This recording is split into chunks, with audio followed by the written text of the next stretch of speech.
you for tuning in to India Today. I'm Suesha Sam. First up, we got across to breaking news coming in. India versus Pak Asia Cup game that sparks a fresh rout. UBT Sena has hit out at the BCCI over India versus Pakistan match. UBT Sena has said that the BCCI has failed the nation on this account. India versus Pakistan Asia Cup game that is on Sunday, and we see this latest attack that has been mounted by UBT Sena, calling it the failure of the BCCI to why this match is happening in the first place. This is not the first time, because earlier on UBT Sena had launched yet another attack, and this is what have been said this time around. Ritwik Bhalekar will join us shortly to take us through details of how UBT Sena is now mounting pressure on the BCCI, calling it its failure. This, as we understand, that the match is all set to happen on Sunday.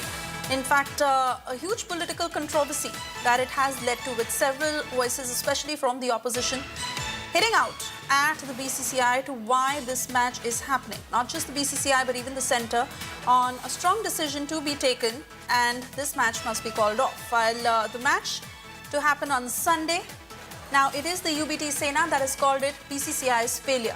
Ritwik Bhalekar joining us on the broadcast with further details on this latest statement. Ritwik.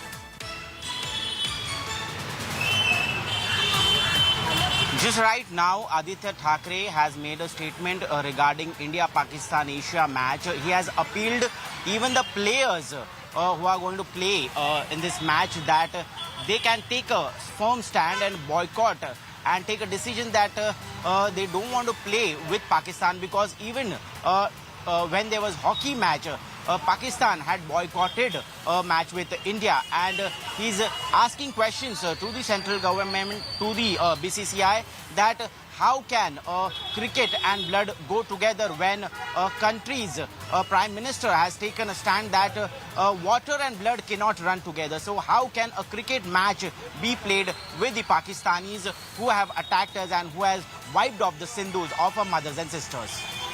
Ritwik, I request you to stay on with us as we cut across to more breaking news coming in.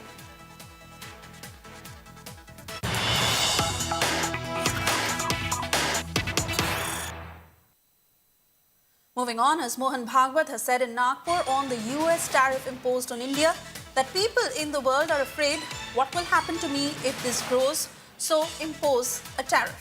RSS Chief Mohan Bhagwat has made the statement that has come on the tariff imposed on India by America, and he said that this tariff has been imposed due to fear.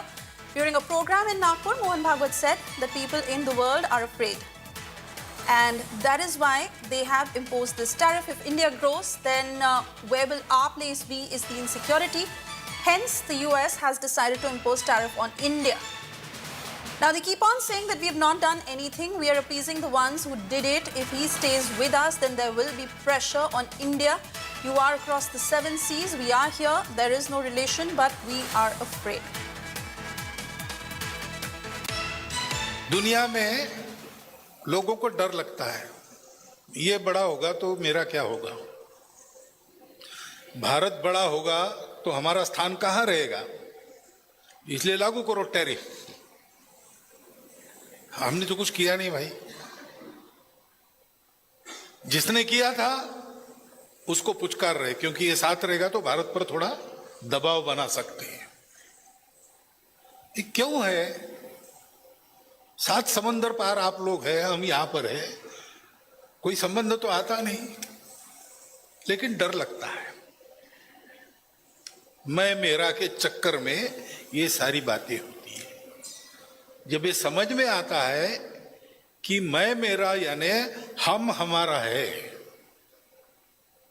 तो ये सारी समस्याएं समाप्त हो जाती हैं। विश्व को आज सॉल्यूशन चाहिए। उन्होंने अपनी अधूरी दृष्टि के आधार पर बहुत प्रयास किए, हल निकालने का प्रयास किया, नहीं मिला, क्योंकि मिलना संभव नहीं। And I cut across to my colleague Ritwik Bhalekar for how you read into this statement, Ritwik. Certainly a strong remark coming in from the RSS chief. Absolutely. Mohan Bhagwat has once again reiterated his stand, and he is saying that we need to stand united as a country, and it really doesn't affect us. We have to make way to the world, and people in India are also happy even in scarcity. The scarcity is there is sorrow, there is pain, but yes, we have nothing to lose. At the same time, Mohan Bhagwat has once again reiterated his stand, what he said earlier. All right, Ritvik, many thanks for joining us this afternoon. Let's once again listen in to that statement from Mohan Bhagwat. दुनिया में लोगों को डर लगता है, ये बड़ा होगा तो मेरा क्या होगा, भारत बड़ा होगा तो हमारा स्थान कहाँ रहेगा, इसलिए लागू करो टैरिफ। हमने तो कुछ किया नहीं भाई, जिसने किया था उसको पुचकार रहे, क्योंकि ये साथ रहेगा तो भारत पर थोड़ा दबाव बना सकते हैं। ये क्यों है?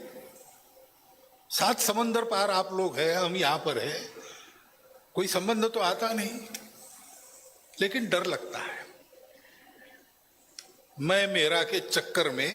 And we now go across to my colleague Sakshi Batra of Business Today with all the updates on how the markets are faring. Sakshi, over to you.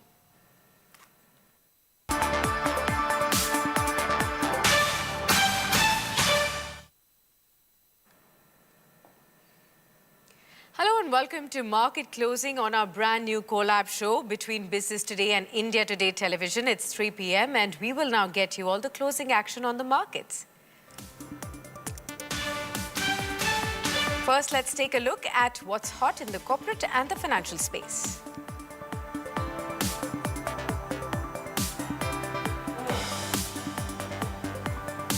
SEBI holds its board meeting today, and with key changes are expected on F&O expiries, IPO norms and also rules to attract foreign investors. SEBI Chief Tuhin Kanta Pandey will be briefing the media at 6 p.m. on market-moving decisions. Markets extended gains for the 8th straight session, with the Nifty 50 trading above 25,100, up over 100 points, while the Sensex has inched closer to 82,000. Defense counters extend gains, with MTAR Tech up 9%, Reach and Astra Micro also up by 7% each. We also have Bharat Dynamics rising 5% and BL also adding 3% to its trade. Tensions at Tata Trusts over Tata Sons board reappointments. Vijay Singh resigns after 4 trustees oppose his term, highlighting a rift over control of the 27 lakh crore rupees conglomerate. On the final day of subscription, urban company Shringar House of Mangalsutra and Dev Accelerator are drawing strong investor demand. Subscribed 52 times, 30 times and 45 times respectively so far. Let's take a look at how the markets are trading at this last half an hour of trade. First, viewers, we are looking at the Nifty that's holding on to the 8th consecutive day of gains for the markets. 25,100 has been seen on the closing hour as well. So we are still holding up with strong volumes, around 4-10% higher in trade. A lot of sectors that are really pulling up the markets higher. The Nifty Bank that's also hovering higher. You can also see some of the heavyweight sectors like metals, financial services, private banks, pharma and even IT supporting the moves in trade today. But what's also fallen behind is FMCG stocks. That's down by about 7-10%. Some profit booking that's being taken shape there. We're also looking at PSU banks also after 2 days of spectacular rally, seeing some profits being taken off the table as well. On the Nifty, which are the top stocks that are hovering higher, you can clearly see BEL as the top of the chart, 3.5% up move that can be seen on this one. Bajaj Finance, Bajaj Finserv. You also have metal counters like Hindalco that's hovering higher. So a lot of NBFCs that are holding up, a lot of defense names that are holding up and metal stocks that are also hovering higher. On the downside, however, you see names like Eternal, that's the parent company of Zomato, that's down by 2%. HUL, 1.5% lower. Bajaj Auto, IndusInd Bank, Wipro and Trent, these are the top 5 laggards in the trade right now. What's happening on the PSU basket? Well, you do see a lot of defense names flying off the shelf today. BEL, HAL, you also see names names like MTAR Tech, a lot of other names that are also hovering higher in trade. But it's the right time to invite our guest on board. We have Neeraj Tiban, market expert, now joining in to share with us his views on the markets. Neeraj, warm welcome. Good afternoon to you. Your take on the markets. We've been seeing consistent move on the higher side. Second day in a row when we have seen 25,000 being sustained on the closing basis as well. Now about 25,100. So there is a fresh and renewed momentum on the higher side. How do you see the markets? Yeah, good afternoon. The last few days, post announcement by Infosys for the buyback, and then Yes. certain exchange between President Trump and Modi. These are the factors which are associated with the market move. So since then, we've seen some move happening. IT led the rally, which was one sector which no one was looking at. Everyone was bearish on, and a lot of negatives were priced in. So with this Infosys buyback boost the whole sector, lot of ignited, and we saw good moves happening there. And now, defense, metals, Yes. because of the inflation data in US and expectation of interest rate cuts, even metals are doing so well. So I feel that because we are above 25,000, a crucial level, which we're not able to cross, now that the market has crossed this level, and if market is able to sustain and make this as a base, there's a good chance of the rally, continuing, and even mid-cap joining the party, which they've already started. So I feel that this is an important level, and the market should do well. Market should do well. All right. Neeraj, hold that thought that I'll be coming to you as far as the key sectors are concerned, and where are you seeing opportunities in this market which is improving in sentiment. But let's first of all take a look at what's going to be very important for all the market participants to look at post the market hours today. Remember, market regulator SEBI, that's the Securities and Exchange Board of India, will be holding its board meeting today, and a slew of changes with regards to stock market are expected. What's on the agenda, and are there any decisions that are expected to protect the retail investors from the risks of futures and options trading is something that we should try and find out. Joining me is the editor for markets, Shel Bhatnagar, on the program as well. Shel, help us understand. We have been seeing how SEBI has been consistently taking a lot of steps to prevent the retail investors from the risks of F&O trading. What's expected today? Good afternoon, Sakshi. And I think there'll be a series of steps that the sector regulator will be taking. And they are the following. Of course, these are all source-based. So let's take a dip into them. Firstly, as you know, there have been a lot of efforts already made by SEBI over the last 18 months to curtail the participation of retail investors into F&O. A lot of margins have been raised, and of course the biggest change that has happened is that for many indices the weekly expiries have gone, and they are now only on the monthly roll. Now for all weekly expiries, I think there is this step will be taken that these weekly expiries will go. So the Nifties on Tuesday and the Sensexes on Thursday will shortly we bid goodbye. That is what sources are telling us. And only we will have a monthly expiry, Sakshi, as was the case maybe 12 years ago. So that is one change that is most likely to come in. Secondly, not all retailers will be a part of the F&O market. You will require a hurdle to overcome that. It could be in the form of an exam, it could be in the form of a net worth, it could be in the form of what your bank account is worth about, and only then will you be allowed to participate in the F&O market. Even now, if you open brokerages, brokerage accounts, a new brokerage account, there is always a hurdle now, which means that the F&O participation is not automatic any longer. You have to either provide a net worth certificate, 6 months banking account, and many other details, including your income tax return, for the broker to allow you into F&O. So that is one change. The second change that is most likely is the cash market will receive some positivity from SEBI.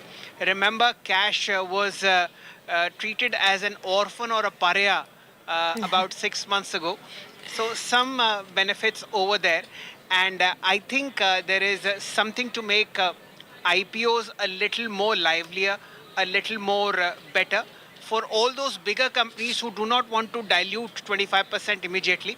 So you just might see 2 steps in that as well. So these are broader steps that SEBI might take to inject fresh blood, more liquidity into the system, and of course keep the retailer out of the F&O segment. We all know, Sakshi, you and I have read that report so many times where 9 out of 10 retailers, when they enter the F&O market, they lose money. So that has to be stopped. The saving rates of the country has gone down. And as you know, there was a step taken to ban even gaming. So these are further steps in the secondary market that will come in. Sakshi. Absolutely, Shell. Thanks a lot for sharing all those, information with us. This is going to be of extreme importance to, today's meeting for sure with respect to what other changes can SEBI be really bringing in. Let's go back across to Neeraj to really take his view. Neeraj, you heard Shell talk about, how a slew of measures could be taken by SEBI by way of protecting the average retail investor at large from the impact of the F&O or the risks that they face at large. SEBI has already come out with a report saying 90% or over 90% of retail investors in F&O tend to lose money.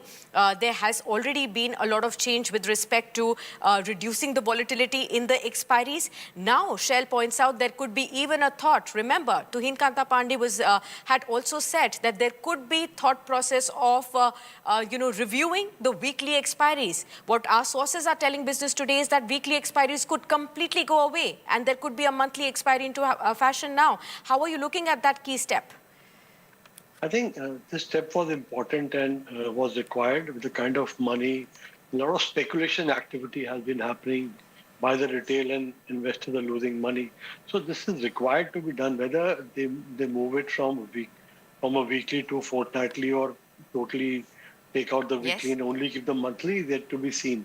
But definitely it'll be a welcome thing because there was unnecessarily, casino kind of a trading going, and people were doing 0 to 0 trades and losing money unnecessarily, which needed to be stopped. So some steps I think are required, and I think Neeraj, one more point that Shell mentioned, and I want to ask you. Shell clearly mentioned that already proceedings to have a demat account open for F&O trading now required the traders to showcase their bank account statements or their net worth. And now there could be also a thought process of F&O traders, those that are looking to trade in F&O, should be giving exams. How will this, step be taken in? Do you think this will further curb the participation of retail investors in F&O?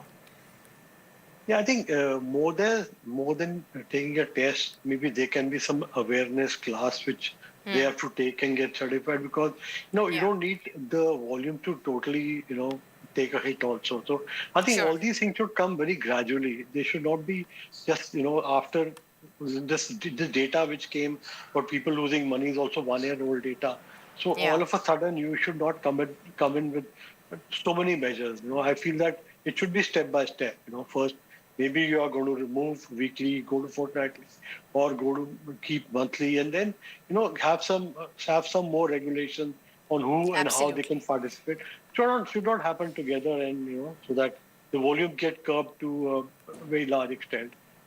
Absolutely. Hold that thought there, Neeraj, coming back to you in a bit. But let's also look at another very important news development. In an abrupt move, we've seen Tata Trust's vice chairman, 77-year-old Vijay Singh, who's resigned from the board of Tata Sons. This comes in right a day before the holding company's directors meeting and also right ahead of the upcoming, much anticipated Tata Sons IPO as well. So is there trouble brewing at the Tata Group, and are there differences emerging over the appointment of nominee directors? That's what we'll try to find out now. Krishna Gopalan, executive editor of Business Today, now joins in to share more on the same. Krishna, what has been the reason why Vijay Singh has resigned?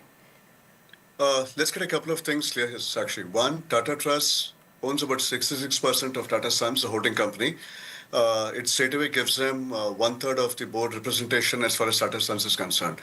There's been a bit of a churn at Tata Sons because Ajay Piramal, Rab Smith, and Leo Puri have stepped down. But clearly the most remarkable development has been the stepping down of Vijay Singh, the nominee from Tata Trust.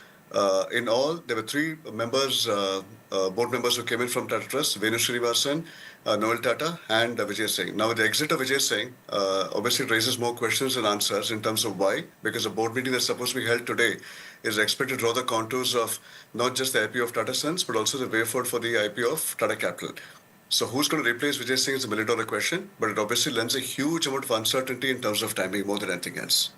Absolutely. Help us understand why are these, developments happening at this kind of a time? Why is the timing being seen as so critical at this point in time?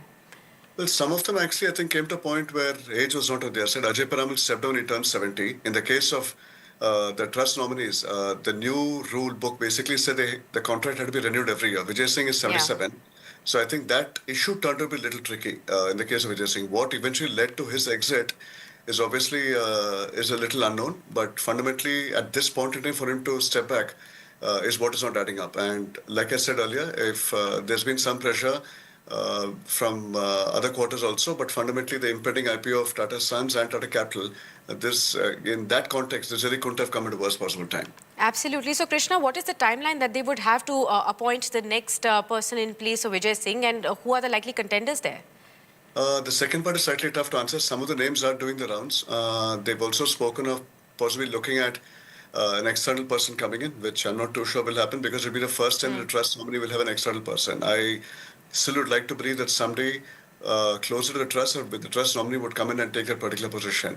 But that said, it's just not a question of Vijay Singh, but the other nominations, other board positions that also need to be filled. So in all, there are 12 board members, 3 lie with the trust. Then you have the exec directors of the group and independent directors. So we really are, there's obviously not a defined timeline right now, but the sooner it happens, the better it is, only for the sake of clarity more than anything else. Okay, fair point. Thank you so much, Krishna, for giving us all that insight. Keep an eye out on all those developments and the meeting that happens today. Of course, all those developments will be very key to understand from you, as to what comes next with respect to the nominee directors, what's been decided, and of course, who comes in place of Vijay Singh as well will be very important to know because this comes in right ahead of the big bank Tata Sons IPO that the markets have been very clearly watching out for. Coming back to Neeraj, Neeraj, the Tata Group, how are you looking at the changes that have happened thus far, the performance that has happened thus far as well? Tata Group is something that most of the retail investors trust as core portfolio stocks at this point in time as well. How are you looking at these developments? Will this have an impact or should one continue to hold on to the core portfolio stocks without worrying too much as to what is really happening on the management side? See, of course, it is important to keep an eye on what is happening on the management side. But then every company is specifically managed by a professional, whether it's TCS or whether it's Tata Steel. You can see that they're properly managed by professionals. So one should not worry too much, but definitely keep an eye on what is happening. So these things have happened before also, but I think they've been able, they know how important the group is for the capital market, for the country. So they're normally able to overcome these kind of small challenges which keep on coming their way. So I think, and looking at this particular juncture when, there's a possibility that IT stocks should do well. So among the largest company, TCS, is expected to do well going ahead. Their targets have been revised. So one should keep specific stocks and see how they're performing and not worry too much about what is happening on that side. Okay, you took the name of TCS. I wanted to come to this IT space yet again because you started by talking about Infosys buyback today, and that's been, some of the momentum driver, factor as far as the last couple of sessions are concerned as well. But all eyes are now on TCS, that after, the biggest ever buyback announcement of Infosys. Meanwhile, viewers, you must know that 18,000 odd crore rupee of a buyback has been announced by Infosys at a price of 1,800 rupees per share, and the entire buyback will be of about 2.4% of the entire equity through the tender route is what we are given to understand. If you could give us your thought process, Neeraj, there. One, on the buyback, what kind of opportunities does it present to the 26 lakh shareholders at large of Infosys? What should a fresh investor be doing? Should they be buying or selling, the stock ahead of the buyback? And of course, help us also understand what does it mean for other IT companies and large ones like TCS? Will they be under pressure to launch a buyback as well? See, as far as the sector is concerned, there was definitely a lot of negative news about the sector. But that I think was overplayed. So the stocks had corrected When Infosys were trading at a very good valuation before this 100 rupees move, which has happened post announcement. TCS also at this price is very attractive. Looking at the long-term valuation, both are very attractive as far as the large cap party is concerned. And I feel that other companies also, there are a lot of companies which are not too exposed to US had also corrected. So I think there is definitely a case for a accumulation in the sector where one should accumulate the stock. If you're holding for a couple of years, I think these are good entry points, and one should be entering stocks on all dips and accumulating them. And as far as Infosys IPOs, Infosys buyback is concerned, I think some move has already happened. But last time also we saw that the buyback was around 1850, I think 3 years back. So stock did see a decent rally. It went close to those levels, even crossed those levels, I think, after that, if I'm not mistaken. So I think there is still an upside possibility from these levels. If one is buying now, as far as buyback is concerned, not too many of your shares will get accepted. But generally, looking at the valuation, you may get an up move in the IT space, and Infosys can also, give a decent return in the medium to long term. Okay, let's talk about some of the other sectors, especially the ones that are buzzing in trade today. Let's start off with the defense move. After a long haul of being in a consolidative space, the entire space is in the buzz today. Look at the Nifty India Defense Index. It's up by 4%. That's the kind of move that is being seen on the index level. Below that, when you look at the incumbents, some of the stocks are up over 12% as well in trade today. BDL, look at Astra Microwave, look at a BEL for that matter, BEML. A lot of these stocks are actually buzzing in trade today. Even the shipbuilders like GRSE, Cochin Shipyard, they're all up and about in trade today. What's the key reason? There are several news flows that are leading to this sharp momentum across the space. So look at an MTAR Tech. It's rallied about 12% in trade today, crossed over that 1700 mark as well. This is largely on the back of winning of orders of $43.8 million, approximately 386 crore rupees from Bloom Energy Corporation. It's still up about 9% in trade. BEML, we've seen the government, there are some reports that are suggesting that the government may be looking at a proposal to upgrade the company from a mini Ratna to a Nav Ratna, giving it greater financial freedom as well. And therefore, you're seeing BML shares also rally by almost 8%. Look at a GRSE, for instance, 8% higher is what it went to in the day's trade. And we've actually seen the company also in focus because of the record date for determining the eligibility of the shareholders is set to receive a dividend of 4.9 rupees as well. So that's also keeping the stock in focus. Similarly, we're also looking at Astra Micro, Paras. All of them move up in substantial amounts in trade today. Let's find out whether there's a fresh wave of defense rally that's taking place from now onwards, and should you be really looking at that as well? Neeraj, what is your thought process when it comes to the defense stocks? Retail investors at large have really put in their focus on the defense and railway pack from the last couple of years. They've had periodic movement of sharp wealth creation as well, but the stocks have been in a consolidative zone for a fairly long time now. What's your fresh outlook here? As far as defense is concerned, we saw a good rally last year. Then post-October till January, February, you saw a decent correction. And then because of the India-Pakistan clashes, the stocks really went up, and the valuation concern was there. You saw a correction happening, post-July. I think defense stock, as per my view, is that they are good long-term bets. If one is a long-term investor, you should be using the dips or the opportunity that come to buy into those stocks. If someone buys today after the rally, there may be consolidation phase, there may be some correction, but you need to keep them for a long haul because they're going to give you decent return. One thing is clear that the spending on defense is going up and will go up further. And we already have a 5-year plan by the government where they've given a huge plan for defense outlay, defense spending. So I think that the companies, you have to select the good companies there and use the opportunities that happen because of valuation concern, those corrections to accumulate those stocks, which you had one opportunity just few days back also, but now they've already started moving from those levels, and some stocks are already up 5 to 10% to 15% in the last few days. Right. In fact, Neeraj, we also have a viewer query on the defense stocks. Rakesh Rana from Pune writes in and says, I'm looking to invest in defense stocks, but I want to know, is this the start of another bull run in the sector? What would you say? I would say that the bull run had already started some time back. So there will be periods of up and down corrections, consolidation. But if you're a long-term investor, even if you enter today and hold for 2 to 3 years, you'll make money. So short-term, it's very difficult to say because short-term valuation concerns come, some profit-taking will come. But invest today, go with the good big stock, the ones which are really proven themselves on execution, because execution is very important as far as defense is concerned. So if you're a long-term investor, you can enter today also. Long-term investors can enter even at this stage in time. Let's take another viewer query that we have. This is from Mahesh Choksi. He's from Bhopal and he says, I'm planning to invest in auto stocks, sir, but I want to know between two-wheelers and four-wheelers, which segments actually offer better potential at this point in time. All right, we'll definitely get you, Mahesh, a view from Neeraj. But Neeraj also put it in context that the GST benefits are set to accrue from September 22nd. We are hoping for a big boost in this upcoming festive season on the back of price cuts that most of the companies have announced. So how should one choose between two-wheelers and four-wheelers in terms of investments?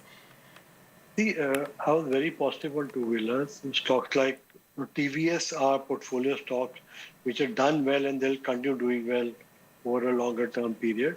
And, their stocks have moved up. So Bajaj Auto and Hero were among my top picks because of valuation.